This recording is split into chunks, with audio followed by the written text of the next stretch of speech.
Hi, it's Steve. Today we'd like to show you how to change the infinite heat switch on your range, and it's a really easy job. All we're going to need is a number 2 Phillips screwdriver and a pair of needle nose pliers. Let me show you how we do it. Now before we begin this repair, the first thing we'll need to do is to disconnect power to the range.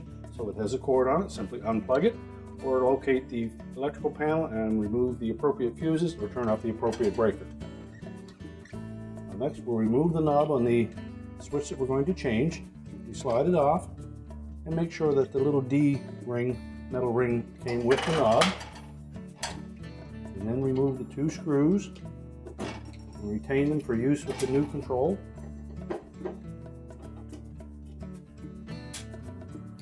Now on most models, you will need to remove the upper back panel to gain access to the switch.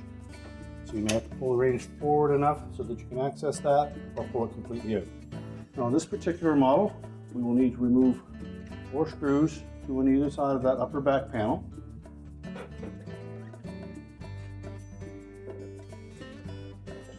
Now with the screws removed, you just pull out gently on the bottom of that panel and push down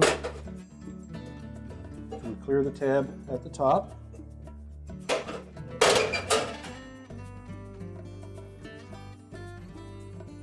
And this model has an internal screw that holds that to the bottom of the control panel. And we can pull it away far enough that we can access the switch. So the first thing we'll need to do is to identify where all the wires are attached, and also look to see if there is any signs of arcing or corrosion on those wire terminals, and if there is, you'll need to replace the terminal ends. Now an easy method to exchange this switch is to simply remove one wire at a time and then reattach it to the new switch. Use your needle nose pliers to pull the wires off.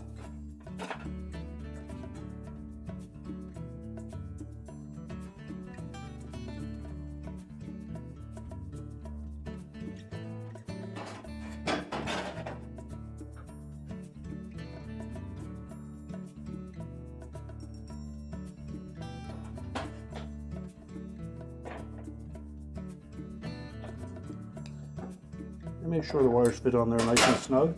And if they don't, you'll need to just crimp them slightly with your needle nose pliers.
Again, check them all for any potential loose connection.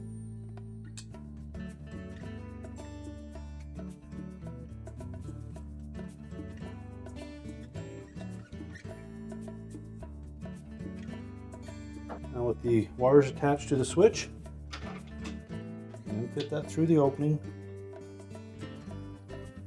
and install the 2 retaining screws.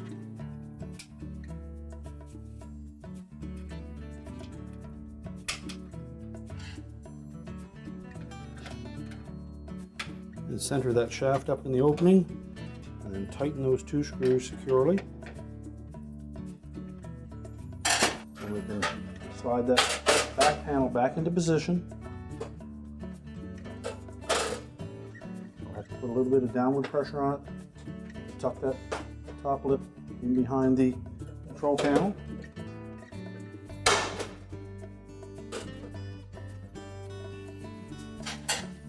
Then reinstall the retaining screws for the back panel. Now we can turn the range around and put it back into position. Now with all these screws in the back panel, we can then reinstall the control knob. We're ready to reconnect the power, and our repair is complete.